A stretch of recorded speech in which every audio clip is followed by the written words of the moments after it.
बिस्मिल्लाहिर्रहमानिर्रहीम। अस्सलाम वालेकुम। यूट्यूब चैनल पर तारिक मतीन आपको खुश आमदीद कहता है। सबसे पहले आपसे दरख्वास्त कि अगर आप चाहें तो चैनल को सब्सक्राइब करें ताकि वो चीज़ें जो मैं चाहता हूँ आप तक पहुँचें वो आप तक पहुँच सकें। रजब तैयब एर्दोगान, हमें हमेशा उनकी जानिब से जो ख़बरें मिलती हैं, जो चीज़ें सामने आती हैं, वो बड़ी काबिल फ़ख्र महसूस होती हैं। बड़ा प्राइड फील करते हैं हम उन चीज़ों पर, और ये सोच कर के एक इस्लामिक मुल्क के सरबरा हैं जो आलम इस्लाम का मुक़दमा भरपूर अंदाज में लड़ रहे हैं, मुसलमानों का मुक़दमा बहुत भरपूर अंदाज में लड़ रहे हैं। और ये रजब तैयब एर्दोगान ने हर बार किया। वज़ीर-ए-आज़म इमरान खान साहब जो हैं मुल्की सतह पर बहुत सारे मामलात में, आज शिबली फराज साहब ने कहा कि सिवाय महंगाई के बाकी इशारे मुस्बत हैं, तो यहाँ महंगाई के मामले पर हुकूमत को कामयाबी नहीं मिली है। लेकिन इमरान खान साहब ने भी मुकदमा भरपूर अंदाज में लड़ा है। जो अक़वाम मुत्तहिदा में उन्होंने तकरीर की थी गुज़श्ता बरस, इस बरस की तो तकरीर ऑनलाइन थी, वो तकरीर किसी भी सरबराही हुकूमत की जानिब से सबसे ज़्यादा देखी जाने वाली तकरीर बन गई। यही हाल रजब तैयब एर्दोगान का है। अभी आज़रबाईजान का मसला है, आज़रबाईजान के मसले में तुर्की ने जिस तरह से साथ दिया, रजब तैयब एर्दोगान ने जिस तरह से साथ दिया, आज़रबाईजान ये कहने पर मजबूर हो गया कि जब भी हमारे इस मसले का कोई हल निकलता है, हम सीज़ फायर पर पहुँचते हैं, किसी मुज़ाकरात की मेज़ पर बैठते हैं, तो तुर्की शामिल होगा। जो भी फ़ैसला हम करेंगे उसमें तुर्की की मर्ज़ी, तुर्की की मंशा शामिल होगी। ये साथ दिया है रजब तैयब एर्दोगान ने। आज़रबाईजान ने जो फ़ौजी कामयाबियाँ हासिल की हैं उसमें तुर्की के फराहम करदा ड्रोन्स जो हैं उनका बहुत बड़ा रोल है। तो ये तुर्की का किरदार है। मस्जिद अक्सा की बात करें, तुर्की ने बहुत भरपूर अंदाज में कहा है कि आया सोफिया पहला कदम है मंजिल मस्जिद अक्सा की, बैतुल मक़दस की, क़िबला अव्वल की आज़ादी है। तो रजब तैयब एर्दोगान ने आलम इस्लाम का मुक़दमा बहुत भरपूर अंदाज में लड़ा। वो इसराइल को चैलेंज करते हैं, वो इस्लाम दुश्मनों को चैलेंज करते हैं और बहुत जानदार अंदाज में करते हैं। अभी भी वो कह रहे हैं कि जो सल्तनत उस्मानिया है उसका अहया मुमकिन है, हम वापस उसी अज़मत की जानिब जा सकते हैं जब ये पाबंदियों का ख़ात्मा होगा। अभी रिसेंटली फ्रांस के सदर इमानुएल मैक्रोन ने एक ऐसा बयान दिया जिससे तन बदन में आग लग जाए मुसलमान मुल्कों के और मुसलमान सरबराहान के। इमानुएल मैक्रोन ने, जब उनके इंतखाबात 18 महीने दूर हैं, वो ख़ुद भी नज़र ये आ रहा है कि उन इंतखाबात में एक मुश्किल में हैं और उन्हें शिकस्त हो सकती है। एक ऐसे मौके पर अपना जो वोट बैंक है फ्रांस में उसको मजबूत करने के लिए, फ्रांस के शहरियों का, क्रिश्चियन शहरियों का वोट बैंक जो है वो इंटैक्ट रखने के लिए उन्होंने इस्लाम मुखालिफ बयान दिया है। मैक्रोन कह रहे हैं कि पूरी दुनिया में इस वक्त इस्लाम नाउज़ुबिल्लाह ख़तरात से घिरा हुआ है। इस्लाम एक बहरानी कैफियत से दोचार है पूरी दुनिया में, और हमें अपने मुल्क में जो है वो इस्लामी शिद्दत पसंदी का सामना है जिसका हम ख़ात्मा करेंगे।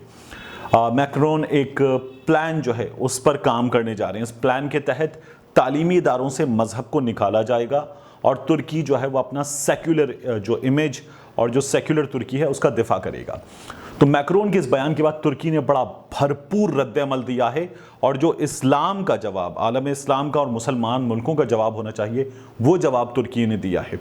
मैं सबसे पहले आपको ये बताऊं, जो मैक्रोन कह रहे हैं उनके इस बयान के हवाले से इस वक्त हकीकी सूरत हाल क्या है और उनको ये बयान क्यों देना पड़ा है। देखिए, BBC की एक रिपोर्ट है, एक इदारा है अमेरिका का PEW। इस इदारे के मुताबिक इस वक्त दुनिया में अल्हम्दुलिल्लाह सबसे ज़्यादा तेज़ी से फैलता हुआ मज़हब जो है वो इस्लाम है। ये बताया जा रहा है इस रिपोर्ट के मुताबिक कि साल 2070 तक, यानी अब से कुछ 50 बरस में, इस्लाम दुनिया का सबसे बड़ा मज़हब होगा। इस वक्त जो दुनिया भर में पॉपुलेशन है इस्लाम की और मुसलमानों की, वो बढ़ रही है। अगर हम फ्रांस की ही बात कर लें तो फ्रांस में जो ये पॉपुलेशन है ये बहुत तेज़ी से बढ़ रही है। जैसे यूरोप के नंबर्स भी इस रिपोर्ट में, जो PEW की रिपोर्ट है, BBC ने इसको बताया है, इसके मुताबिक ये तादाद बहुत तेज़ी से बढ़ रही है। फ्रांस और UK के हवाले से कहा जा रहा है कि 50% क्रिश्चियंस की तादाद 2070 तक कम हो जाएगी। 2050 तक, अब से 30 सालों में, सिर्फ यूरोप में जो है वो 10% मुसलमान होंगे, ये बताया जा रहा है। इस वक्त कुछ 31% के आसपास दुनिया भर की जो आबादी है उसमें क्रिश्चियनिटी शामिल है और ईसाइयत सबसे बड़ा मज़हब है। मुसलमान कुछ 24% के आसपास हैं, लेकिन इस्लाम मकबूल हो रहा है, बहुत तेज़ी से फैल रहा है। तो इमानुएल मैक्रोन ने जो ये बयान दिया है, उन्हें ये नज़र आ रहा है कि फ़्रांस में इस्लाम का अल्हम्दुलिल्लाह गलबा है, और इस बिना पर उन्होंने बयान दिया है। फिर उन्हें इंतखाबात में अपनी जो मकबूलियत डूब रही है उसको बचाना है, और उसको बचाने की खातिर उन्होंने ये बयान दिया है। ترکی کا اس پر رد عمل کیا ہے؟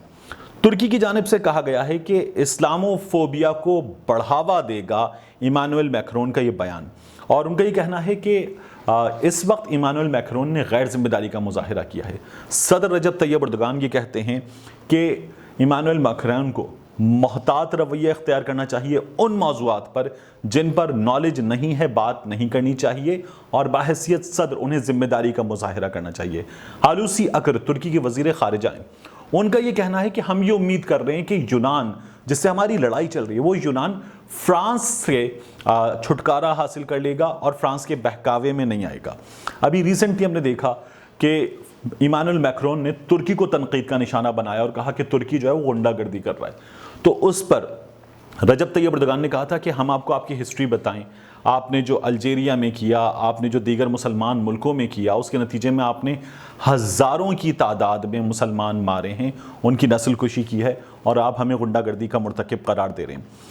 یہ بھی کہا جا رہا ہے کہ یہ پردہ ڈال رہے ہیں اپنی کارکردگی پر، اپنی مقبولیت پر، انتخابات میں جو ان کا حال ہے اس پر پردہ ڈالنے کی کوشش کر رہے ہیں۔ ایک ایسے وقت میں جب آپ سے کہہ رہا ہوں کہ اس وقت ترکی اور رجب طیب اردگان مسلمانوں کا مقدمہ لڑ رہے ہیں، ہونا کیا چاہیے تھا؟ ایمانوئل میکرون کے اس بیان کے بعد کہ جس میں اسلام مخالف بات کی گئی ہے، مسلمان ملکوں کو مشترکہ طور پر ایک جواب دینا چاہیے تھا۔ یہ جواب آنا چاہیے OIC کے پلیٹ فارم سے۔ OIC کا پلیٹ فارم اور OIC کو گلے سے لگایا ہوا ہے اور بچانے کی مسلسل کوشش میں مصروف ہے سعودی عرب۔ تو سعودی عرب کو اس کی مذمت کرنی چاہیے تھی، سعودی عرب کو اس بارے میں بیان دے کر، لیڈ لے کر یہ کہنا چاہیے تھا کہ یہ ہمارے لیے قابل قبول نہیں ہے۔ سعودی عرب کو آگے آ کر یہ جواب دینا چاہیے تھا، لیکن سعودی عرب کی جانب سے جواب نہیں آیا۔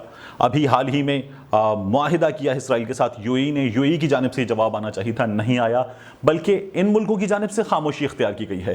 اس مقدمے کو لڑ کر فرام دا فرنٹ لیڈ کیا ہے ترکی نے، اور ترکی یہ کام کرتا رہا ہے۔ وزیر اعظم عمران خان اسلاموفوبیا کے خلاف جو مہم چلی ہے اس پر وزیر اعظم عمران خان بات کرتے ہیں، عمران خان مقدمہ لڑتے ہیں، لیکن یہ مقدمہ جس کی ذمہ داری بنیادی طور پر تھی سعودی عرب کی، سعودی عرب نے وہ ذمہ داری نہیں نبھائی، دیگر مسلمان ملکوں نے یہ ذمہ داری نہیں نبھائی، بلکہ ہم نے دیکھا کہ ترکی اس ذمہ داری کو نبھاتا ہوا آگے بڑھا ہے۔ اس کے مقابلے میں کیا ہوا ہے؟ سعودی عرب کی جانب سے ہم نے دیکھا کہ سعودی عرب نے اپنے شہریوں سے کہا ہے کہ وہ ترکی کی مصنوعات کا بائیکاٹ کریں۔ ترکی نے حالیہ دنوں میں سعودی عرب کو تنقید کا نشانہ بنایا، جس پر سعودی عرب نے یہ کہا ہے کہ ترک مصنوعات کا بائیکاٹ کر دیا جائے۔ یہ وہ ممالک ہیں گلف کے جو اپنی مصنوعات پروڈیوس نہیں کرتے، اور یہ اپنی چیزیں باہر سے منگواتے ہیں اپنی ضرورت کی، اور ترکی جو ہے وہ اس وقت ایک بہت بڑا ایکسپورٹر ہے ان ملکوں کے لیے۔ تو انہوں نے اپنے شہریوں سے بائیکاٹ کی اپیل کی ہے اور کہا ہے کہ ترکی کی جو مصنوعات ہیں ان کا بائیکاٹ کیا جائے، کیونکہ ترکی نے ان کا جو رویہ ہے اس رویے کو ہمیشہ ایکسپوز کیا ہے اور دنیا کے سامنے بے نقاب کر کے رکھ دیا ہے۔ ملتے ہیں آپ سے اگلے ویلاگ میں۔